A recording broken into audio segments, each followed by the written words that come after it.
Individual freedom and personal choice are both cornerstones of our democracy and at the heart of unionization in America.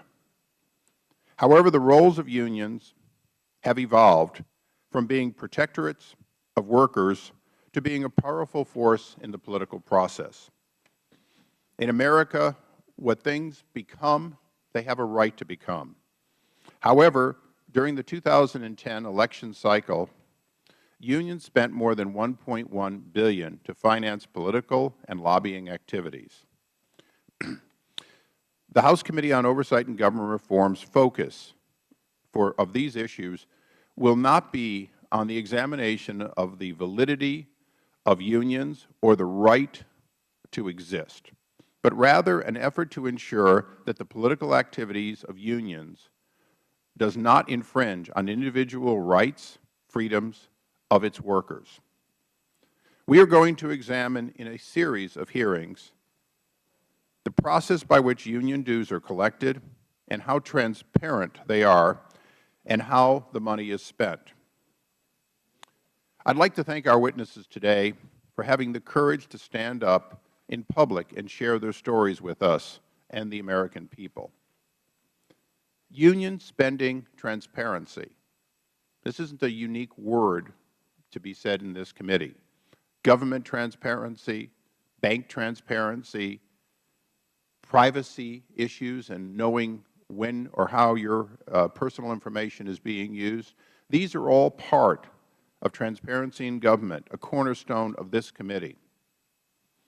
So today, as we look at recent court decisions that have lifted limitations on the use of dues for political spending, and I might add, lifted the limits on corporations in political spending, many workers are intentionally left unaware of their rights, and in some cases are subject to campaigns of threats and extortion.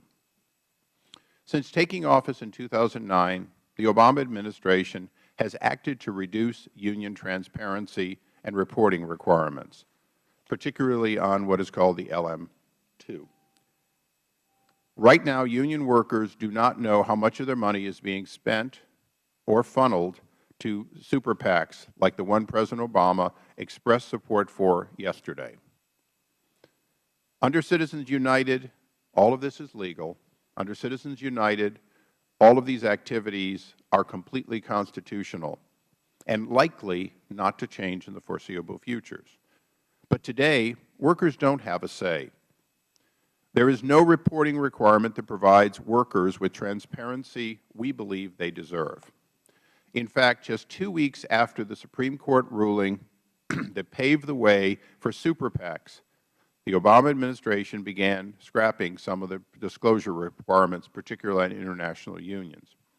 In addition to weakening the reporting requirement, the Obama administration quietly scaled back on the Department of Labor's ability to conduct effective financial oversight of labor organizations and, in fact, disbanded the Division of International Union Audits.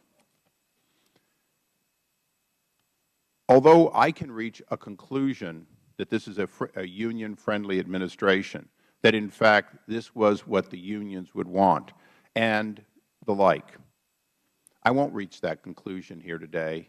I will only reach a conclusion that this committee, in order to further transparency, asks, why wouldn't we reinstate greater reporting? Why wouldn't we ensure that money taken involuntarily from union members is in fact money that they have a right to know? Additionally, in the coming weeks and months, this committee will look at the other side. I pledge today to look at corporate contributions to super PACs. Citizens United is now the law of the land. We don't dispute that. But Congress has a role, particularly in ensuring greater transparency. We believe that nothing will be outside the Constitution in ensuring that the money be tracked in a way in which there is accountability for who is in fact providing great influence to the outcome of this coming year's election. But let's all realize that in the last few weeks, we've seen super PACs play a huge role in the outcome of primaries. Whether you're for one candidate, the other, or none of them, we know super PACs are here to stay. We know that they're receiving large amounts of money. And today, we're going to ask a more narrow question, which is, do workers in unionized organizations have a right to know more than they currently know about when it's being taken, what it's being used for, and whether, in fact, it has to be taken from them? With that, I recognize the book.